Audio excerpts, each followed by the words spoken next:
저번 주 금요일에 마사를 맞고도 증시가 지금 그럴듯한 회복을 하지 못하고 있습니다. 보통은 4% 넘게 하락했으면 다음날 1% 내지 2% 정도까지는 기술적 반등이라 그러죠. 이제 어느 정도 반등을 줘야 되는데 반등이 거의 없습니다. 그럴만도 한 이유가 이 캘린더를 보시면 5월 5일에 목요일 새벽 3시에 5월 금리 결정이 나오고 4월의 기자회견이 3시 30분에 있습니다. 월요일부터 수요일까지 증시의 움직임이 큰 의미가 없다, 이렇게 볼 수 있다는 거죠. 결국 목요일 새벽에 모든 것이 결정될 것이다, 이렇게 볼 수 있습니다. 금리를 얼마나 올릴지, 그리고 또 이제 6월, 7월에 얼마나 올릴지가 이제 포인트인데요. 5월에 0.5%를 올린다고 해도 6월, 7월에 0.5% 또 올리겠다, 이렇게 말하면은 증시가 하락할 가능성이 좀 더 높고요. 5월에 0.75%를 올렸다 하더라도 기자회견에서 6월, 7월은 0.25%만 올리겠다, 또는 하반기에는 금리 인상을 상황 봐서 안 할 수도 있다, 뭐 이런 이야기가 나오면 증시가 상승할 가능성도 있습니다. 또한 인플레 정점에 대한 관점이 이제 앞으로 방향성에 많은 영향을 줄 것 같은데요. 3월에 인플레 정점을 찍었고 하반기부터는 인플레가 잡힐 거라는 이야기들이 나오고 있어요. 저 또한 비슷한 관점을 가지고 있습니다. 우선 파월 같은 경우는 물가의 미래를 맞추기는 어렵다라고 했죠. 그래서 3월 정점론에 대해서 신뢰를 하지 않고 있다는 거죠. 이게 증시가 하락하게 된 요소입니다. 그래서 월가에서 예상하는 건 파월이 아마도 0.5% 기준금리 인상을 할 것이고 6월, 7월에도 그에 준하는 금리 인상을 해서 물가를 잡을 때 세게 잡으려고 하지 않겠는가. 실제로 물가를 잡으려면요, 이 기대 인플레까지 잡아야 되는데, 기대 인플레는 뭐냐면 지금 물가가 오르지 않았지만 나중에라도 오를 수 있겠다라고 생각하는 그 기대감이라고 하는 겁니다. 금리를 올려도 하반기에는 금리 인상을 안 할게, 만약 이런 스탠스를 보이게 되면은 금리 인상을 해서 부작용은 부작용대로 가져가고 물가는 못 잡을 수도 있어요. 물가는 심리거든요. 강한 금리 인상으로 이제 강속구를 빡빡 꽂아야지만 직구의 방망이를 내밀지 못해요. 그래서 물가가 상승하려는 의지가 완전히 꺾여 버려야지만 금리 인상으로서 효과가 있는 겁니다. 파월이 그걸 모를 리 없기 때문에 5월 달에 0.5% 금리를 올리고 나서도 추가적으로 더 올릴 수 있다는 발표를 할 가능성이 높다라는 거죠. 물론 시장도 이렇게 예상하고 있기 때문에 증시가 저번 주에 상당히 많이 내렸습니다. 얼마나 많이 내렸냐면 4월 달에 내린 게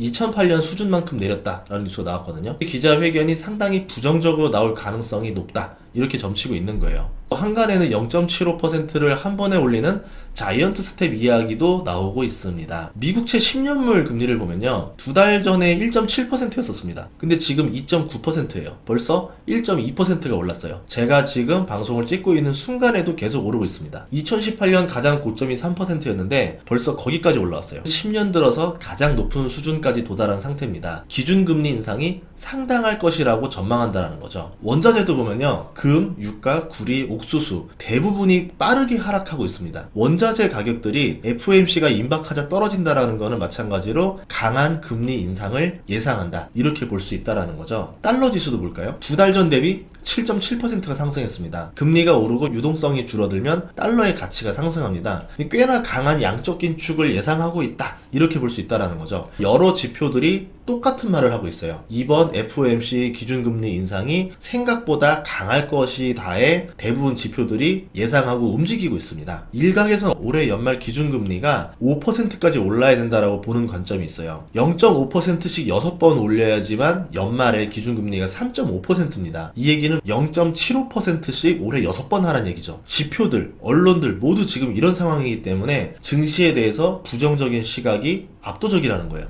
하지만 증시는 모르는 일인 게 가장 암울할 때 오르고 사람들이 가장 열광할 때 하락하는 게 증시입니다. 이런 금리 인상 발표, 기자회견이 나와도 증시의 방향은 우리의 예상을 벗어날 수도 있다. 동남풍이 불어도요, 전쟁에서 이긴다는 보장은 없습니다. 마찬가지로 거시경제에 대해서 알아보고 변수를 예측하려고 노력하지만 주식 투자는 겸손하게 해야 된다. 다만 나쁜 상황을 피할 수 있는 보조수단이라 생각하면 좋겠다. 이런 상황에도 제가 주식 투자를 하는 이유는 하반기에 인플레가 잡힐 것이라는 믿음이 있기 때문인데, 지금 분위기로는 이해하기 힘들 수도 있어요. 그리고 인플레가 잡힌다고 하더라도 경기가 침체될 가능성도 있습니다. 투자자가 원하는 베스트는 인플레가 잡히면서 경기가 살아있어야 되는데 이게 굉장히 까다로운 조건입니다. 파월이 그 정도로 운전 실력이 뛰어난지 모르겠습니다. 하지만 투자자는 증시가 하락하는 미래보다는 오르는 미래를 계산해야 되기 때문에 고독한 투자를 할 수밖에 없다라는 거죠. 버핏도 1분기 3개 주식 많이 사드렸는데 정상적인 강세장 주식들은 아니에요. 사람들에게 증시 상승에 대한 믿음을 주고 있는 상황은 아닙니다. 실제로 버핏도 정유주를 사자마자 코로나 때 크게 물렸던 사람이기 때문에 버핏이 증시의 미래를 맞출 수 있다, 이렇게 보면 안 됩니다. 결론은 FOMC 파월 기자회견이 있고 나서야 방향이 결정될 것이다, 이렇게 볼 수 있다는 거죠. 그 전에 예측은 무의미할 가능성이 높습니다. 이럴 때는요, 노를 감춰요. 노를 감추고 돛도 내려요. 그냥 흐름에 맞게 움직이는 유연성이 필요해요. 이 상황에서는 아무도 예측 못하는 겁니다. 특히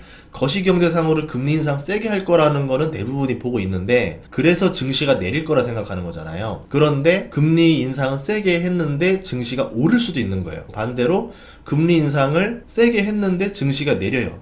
그러면 내릴 수도 있다, 이렇게 생각을 하고 부드럽게 유연하게 가야지, 아니야 그럴 리 없어, 내 말이 무조건 맞아, 이렇게 생각하게 되면은 위험할 수도 있다라는 거죠. 그래서 5월 5일 새벽 3시 반까지는 그냥 지수의 흐름에 대해서 우리가 너무 예측하려고 하지 말고 그냥 이런 상황으로 가고 있구나, 이런 다음에 5월 5일 새벽에 발표를 보고 나서 우리가 그때 맞춰서 움직이는 게 더 중요하다, 이렇게 볼 수 있습니다. 다음 시간에도 좋은 정보로 찾아뵙도록 하겠습니다. 구독과 좋아요, 알림 설정까지 부탁드릴게요. 고맙습니다.